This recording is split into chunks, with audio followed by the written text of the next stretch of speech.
Doug Macgregor is a retired U.S. Army colonel, author of the book Margin of Victory, and maybe the wisest voice on foreign policy that we know. And on nights like this, we're always grateful to have him. Colonel, what do you make of the response to the president's announcement?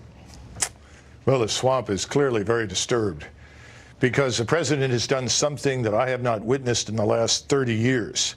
He's actually injecting strategy back into American foreign and defense policy. Let me explain. He's turned to Mr. Erdogan, who has been trying to carve out a portion of Syria now for a very long time.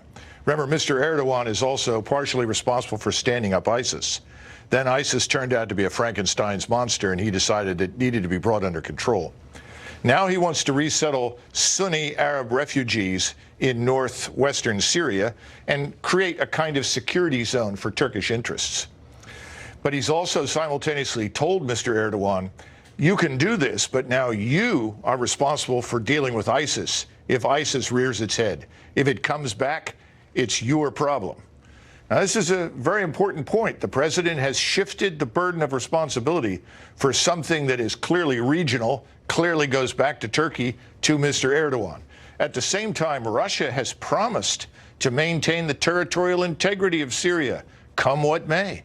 How is Russia going to deal with Mr. Erdogan, who has decided to carve out a piece of Syria for his own purposes?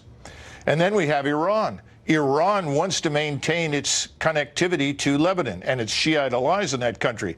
But with the Turks dominating northern Syria, Iran now is going to be unable, or at least will find it far, far more difficult to connect with Lebanon.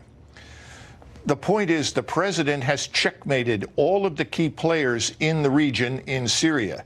Now they must confront each other for a change. But wait a second, you're leaving out a key point, and the one that I've been hearing all day long on a loop on television, which is really our only allies in the world, the Kurds of Syria. What about them? Everybody on television basically spent 12 hours today in a kind of tribute to the Syrian Kurds.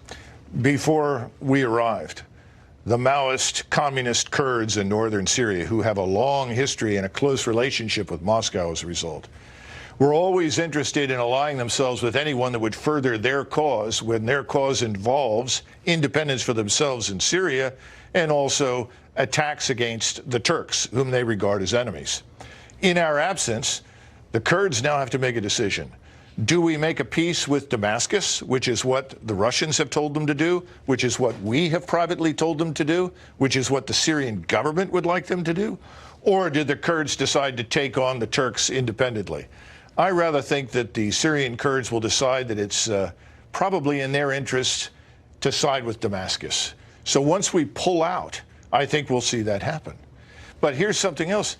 Israel benefits from this because Iran is now at loggerheads with Turkey. Iran is interested in connecting to Hezbollah. The Russians have no interest in turning Syria into a platform for attack against Israel. So the Russians and the Iranians, who are checkmated by the Turks, now the Turks and all three of these people have to deal with the reality that Israel and the United States are benefiting from our withdrawal. You know, that's not at all what Nikki Haley said in her tweet, but I think you make a persuasive case, and I think I believe you. Colonel, great to see you tonight. Great to see you. Thank you very much.